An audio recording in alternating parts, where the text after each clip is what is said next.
వెనిజులాపై America దురాక్రమణ దాడులను ఖండిస్తూ ఈరోజు సిపిఎంఎల్ మాస్లైన ఆధ్వర్యంలో అమెరికా ట్రంప్ దిష్టి బొమ్మను దగ్ధం చేయడం జరిగింది. ముఖ్యంగా ఐక్యరాజ్య సమితిలో ఉన్న దేశాలకు కూడా భద్రత లేకుండా పోతుంది. ట్రంప్ ఎక్కడ దోసుకోవాలంటే అక్కడికి వెళ్ళి ముందుగా ఆ దేశ అధ్యక్షుడిని అంతరిక్ష రక్షణ రంగంలో కూడా జోక్యం చేసుకొని ఒక అధ్యక్షునికి బేడీ లేచి కళ్ళకు దంతలు కట్టి అమెరికాకు తరలించడం అంటే ఈ ప్రపంచ దేశాలు కూడా ఖండించవలసిన విషయం. ప్రపంచ దేశాలు కూడా అన్నిటికీ ఏమిటి కూడా భద్రత లేకుండా పోతుంది. అమెరికా ఏది తలుచుకుంటే అదే చేస్తూ తన సాయుధ తోటి పెద్ద ఎత్తున దాడులు చేస్తూ వందల మందిని పొట్టులు పెట్టుకున్న పరిస్థితి ఇప్పటికే అనేక దేశాల్లో ఉంది. అందుకే వెనిజులా పైన ఒక చిన్న దేశమైన దానిపైన దాడి చేస్తూ అక్కడ ఉన్న సభలను దోసుకోవడానికి పెద్ద ఎత్తున కుట్రమని ఒక దేశ అధ్యక్షుని తన భార్యను కుటుంబాన్ని కూడా అరెస్ట్ చేసి అక్రమంగా తన దేశానికి తరలించడాన్ని తీవ్రంగా ఖండిస్తున్నాం. ప్రపంచ దేశాలు కూడా అమెరికా దురక్రమాలను ఖండించవలసిన అవసరం ఉంది.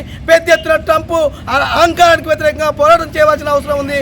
ఏ దేశానికైనా స్వాతంత్రం ఉంటుంది. అంతరిక్ష రక్షణ రంగంలో కానీ తనకు సంబంధించిన విషయాలు కానీ ఐక్యరాజ్య సమితిలో ఉన్న సభ్య దేశాలకు కూడా ఈరోజు రక్షణ లేకుండా పోతుంది. కాబట్టి దీన్ని ప్రశ్నించవలసిన అవసరం ఉంది. ట్రంప్ అహంకారాన్ని అడ్డుకోవాల్సిన అవసరం ఉందని సిపిఎంఎల్ మాస్లైన్ ప్రయత్నం ద్వారా ఈ ప్రజలకు ప్రపంచ దేశాలకు ప్రశ్నించే గొంతులకు మేము పిలుపునిస్తున్నాం.